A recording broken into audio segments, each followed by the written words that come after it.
لو انت قبل ما تسمع الفيديو ده كنت قاعد تفكر ازاي تزود دخلك وعمال تفكر ازاي تشتغل اكتر عشان تجيب فلوس اكتر، يبقى الفيديو ده عشانك.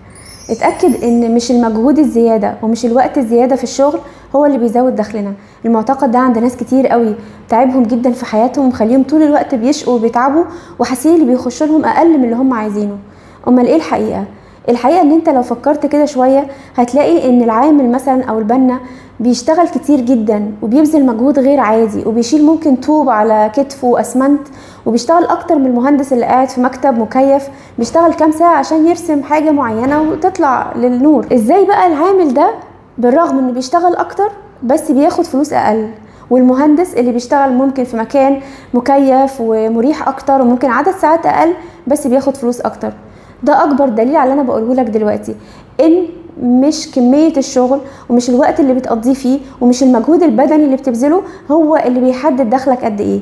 اللي بيحدد دخلك قد ايه هو القيمة اللي انت بتحطها في الشغل، والقيمة دي بتعلى من حاجتين: قيمتك انت كشخص وخبرتك في الشغل.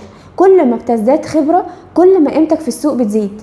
بس الاهم كمان من الخبرة ان انت تكون واثق في نفسك، فانت كبني ادم يكون ليك قيمة في السوق ويكون ليك قيم انت بتدعمها، ويا ريت تكون قيمة واحدة بس، يعني تكون انت معروف في السوق بقيمة واحدة بس ايا كان الكارير اللي انت فيه، دكتور، مهندس، مدرب، يكون ليك قيمة الناس لما بتشوف اسمك بتعرف بتحس بالقيمة دي. يعني مثلا فلان ده امين، فلان ده ما بيقولش كلمة وهو مش بيعملها، فلان ده في شغله عنده اصالة.